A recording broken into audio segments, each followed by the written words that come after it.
Hi, my name is David Flanigan. I'm Associate Professor of Chemistry at Hillsborough Community College and Department Chair of Physical and Biological Sciences on the Brandon campus. I earned a PhD in organic chemistry back in 2004 from the University of South Florida. And that's where I got my first exposure to teaching, let's say. I taught as a teaching assistant for 4 years. After I graduated, I taught organic chemistry large lectures at the USF Tampa campus for 2 years, after which I moved to the Brandon campus of HCC, and I've been teaching chemistry courses on that campus for the last 14 years. With organic chemistry being my specialty, that's mostly what I taught. And of course, ever since I was a TA, my fellow students, my mentors, my advisors, who I, grew up watching teach organic chemistry. For the most part, everyone taught, in chalk talk style, drawing structures and reactions and mechanisms on the board. This is the way that I learned how to teach. This is the way that I have taught ever since. And I was always one of those individuals who thought that organic chemistry has to be taught this way. Organic chemistry is a structure-based class. It's, for lack of a better way to put it, it's a language, a way that we communicate, a way that we show each other, what the reactions are, what the products are, how we envision those mechanisms occurring. And in my opinion, and, I would say that most of my colleagues share this opinion, and this is the best way to teach organic chemistry is to, put notes on the board, write reactions on the board, have students copy those reactions, and then study them until they can't stand it anymore. And, at that time, that's when they might feel competent with the material. Well, again, as I said, I've taught that way for, the last probably 16 to 18 years of my life. And I probably would have rode into the sunset teaching in that same exact style until, of course, the spring of 2020, when we were faced with COVID-19 and we were all forced off campus, all forced to, come up with a new way to do things so that we could continue teaching and so that our students could continue learning. What I hope to do today is to share with you, the way that I decided that I was going to address the situation. What methods I used, what, technology that I used to bridge the gap, so to say, so that my students, I feel got a good experience. And so that's what I hope to share with you today. So mid-March comes around and everyone looks forward to mid-March in the academics anyway, because that's when spring break is. I'm pretty sure they do anyway. Spring break, obviously, I go into spring break, get a little bit of relaxation time, hope to, re-energize, as everyone says, and get a little bit of rest. It was about halfway through our spring break that we really started to see the COVID occurrences start to pick up, and society and businesses started to shut down, and you knew something was coming down the pike for academia. About halfway through the week, we got a notification that we probably wouldn't be coming back to campus at least until mid-April. It was maybe a day after that we got the notification that the rest of the spring semester was going to be conducted, in a distance learning format. And so I've taught distance learning classes before, but they're really non-majors chemistry classes, or very intro to chemistry classes, nothing like organic chemistry. And so I'm scrambling to come up with a solution. Of course, we have to do video conferencing in some way. And so I start looking for video conferencing solutions. Of course, the traditional Skype platform, is always a possibility. But I've had nightmares with Skype. I'm sure they've made vast improvements over time, but Skype has somewhat been a nightmare for me in the past. I explored Canvas conferences. I looked at MS Teams, and it seemed as though Everything had limitations. Eventually, I decided upon Zoom, and even Zoom had limitations. I think the free version of Zoom, you could only accommodate up to 10 students. And of course, my classes are 20 students, which isn't a lot, but at the same time, it exceeds the limit. So I purchased, a personal copy of Zoom. It was a monthly subscription. It was going to carry me through the remainder of the semester, and Zoom was going to be my solution to my video conferencing needs. Again, halfway through spring break, I go from relaxation to activity mode, because I also realized that, again, because I teach in a chalk talk format, I don't have a set of PowerPoint slides that I can easily, convey to the students or deliver to the students or provide them with, so that they can have a set of notes of their own.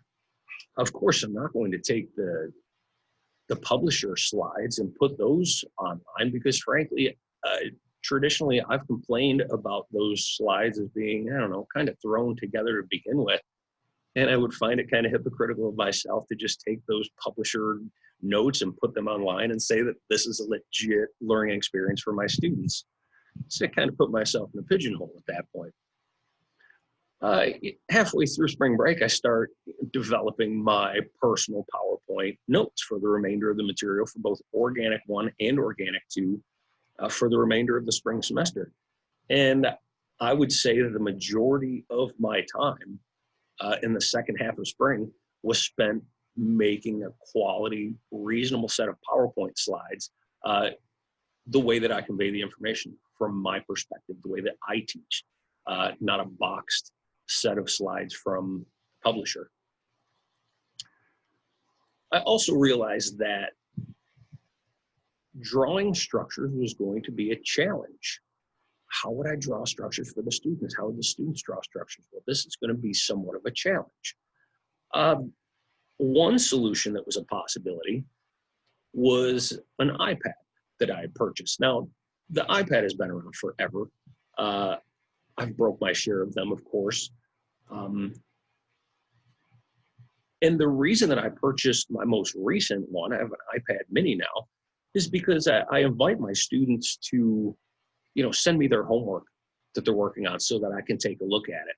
And what I realized without the iPad, I would write these elaborate emails trying to explain to them how their structures were good or bad or incorrect or close, or how they needed to be adjusted. And I realized that if I just invest in some technology and I buy an iPad along with a pencil that I could use, that maybe I could just mark up the documents that they're sending to me, and I could send those documents back to them, and it would just make a little bit more sense to them. Right? Kind of like they're submitting homework and I'm marking it up and sending it back to them. So of course, everyone's seen an iPad, right? I've got the iPad mini. It's manageable for me. Additionally, I looked at styluses, or I guess they're more appropriately called pencils, that you could mark up the screen of an iPad with. And I found that my hand is too big for the iPad pencil. The iPad pencil is essentially the size of a regular pencil, but it's got a really glossy texture, and it just slips right through my hands. I have no way to manage it. I can't grab it. So what I decided on was this right here. This is called the Logitech Crayon. This right here is kind of like a carpenter's pencil in the sense that it's, kind of wider than it is narrow. Does that make sense? And it does the same exact thing as an Apple Pencil. So, this was my solution, and it works really well. It holds a nice charge, and it allows me to mark up the documents that my students send to me. Of course, there was a learning curve to that, but after, the course of 6 months, I kind of figured it out. And so what I realized is that in Zoom, I can not only hold a meeting, but I can also join that meeting with my iPad as a guest, and I can share the screen. And so I thought this might be the solution to my problem. Now, at this point, I'm sure that we've all used Zoom or some teleconferencing software along the way, especially now that we're all pretty much teaching from home or working from home for that matter. And so I'm using Zoom in this case, and currently I've started a meeting as I usually would with my classroom. And what I'm going to do here is I'm going to access this little link right here. This gives me my information about the meeting that enables me to join using my iPad. So I'm going to put in my password here quick.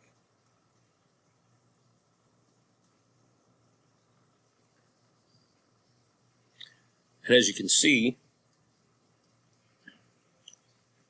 over here in the top left, when I look at participants, I'm a participant at this point in my own meeting. Now, of course, I'm going to join without audio because that creates problems with feedback. So I'm going to admit myself. And of course, you know, I get another screen here that's showing my ceiling at the moment. Nevertheless, you know, of course, this is the way I usually start out my classes. You know, I'm interacting with my students, of course, admitting them to the lecture. And generally, what I'm going to do is share my screen with them. And let me just bring up a set of PowerPoint slides that, you know, I might be sharing with them at the moment. You know, just say we have something like this. You know, just some type of enzyme model with, you know, a molecule, you know, going to dock with it. So, of course, you know, as I lecture, I always invite my students to interact, ask questions at any point. They don't have to necessarily alert me that they want to ask questions. And, you know, I follow the same, you know, procedure in class where, you know, I encourage them to chime in at any point if they're, you know, have a question, if they're wondering about something, if they make some type of connection between the material that we're talking about and some other thing that they may know or be curious about. You know, if we have time, I generally invite them to, you know, bring that up and, you know, let's talk about it if I can. You know, so, you know, at this point I'm lecturing, you know, and at any point I can stop sharing this screen and I can move over to my iPad. Once there, I choose share content. Way down at the bottom, I have an option for Whiteboard. When I share Whiteboard, what it basically is a white screen. It's an active screen that they're now seeing on their screens at home. And using my pencil, of course, I can update the screen just about anything I want. I could try to, you know, put notes on it if I wanted to, but really that's not my focus. The focus here is to, you know, perhaps show them, you know, molecules, how I would draw them, reactions, how I would express them.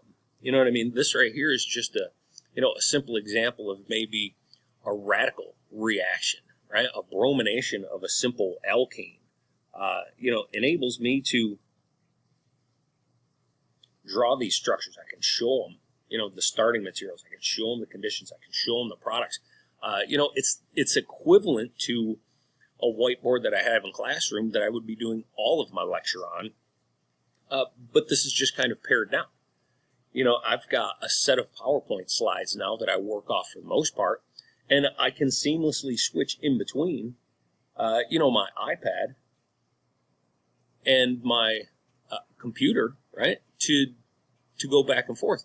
And so what I find with this is that it's really pretty seamless, you know, to stop what I'm doing with my PowerPoints and to, you know, switch over to my iPad quickly if there's a question, if someone wants an example, or if maybe an illustration works better, you know, for an example for them at the moment than, you know, say some static, you know, image on a PowerPoint slide. You know, like I said, I went into it with a bit of trepidation, but at the same time, you know, after I've learned how to navigate it and, you know, become proficient with it, I've actually got quite a few comments and quite a few, you know, bits of positive feedback from my students saying that they, you know, they really enjoyed it. Maybe it enhanced their learning experience, you know, maybe a little bit more than it would in the classroom. So in summary, my experience using technology to deliver organic chemistry in a distance learning format has actually been, you know, a pretty positive experience. You know, what I found is that after figuring out how to use the technology appropriately, it's pretty easy to change back and forth between the computer and the tablet. And I think it's pretty useful for the students as well, in the sense that, you know, questions they may have on the material, you know, it's easy for me to illustrate something for them to aid in their understanding. One of the nice things about this that, you know, wasn't possible in the past is that every single lecture I record, and every lecture I can easily take and upload to Canvas, so that, you know, if students want to listen to it again at a later date, they may. I kind of had a fear that students would stop showing up to class, but I'm actually surprised at how many students still show up on at least a bi-weekly basis. Is that right? Bi-weekly, at least twice a week, at 8 o'clock in the morning to listen to organic chemistry, and how many actually go back and listen to the lecture once again. So that's been, you know, pretty eye-opening, I think. I've taken to administering quizzes on Canvas now. So, you know, that's mostly taken care of. You know, same type quizzes I would have offered in class, you know, during a regular semester, I'm now offering on Canvas, and that makes things a little bit easier for me and the students. Exams are also administered in Canvas, and, you know, those are some of the challenges. You know, it's not all positive. There's also some negatives at this point that, you know, I have to deal with. And I think, you know, one of the biggest things is that most students, you know, if you let them, and I don't really police this too much, you know, they all stay on black screen because, you know, I'm pretty sure they don't want me to see what they look like at 8 o'clock in the morning. Frankly, they don't want to look at me at 8 o'clock in the morning, but they have no choice. I'm pretty sure that there's small alliances between students, you know, communicating about quizzes and things like that. But, you know, those are just ways that I'm going to have to be, you know, things that I'm going to have to be creative about to, you know, to minimize the kind of teamwork thing on quizzes, and especially exams. You know, probably one of the biggest things is just a learning curve for students and, you know, instructors alike. But, you know, challenging times call for, you know, innovative thought. And so, you know, here we are. I hope you enjoyed this. I hope you find it useful, and I appreciate your time. Thank you.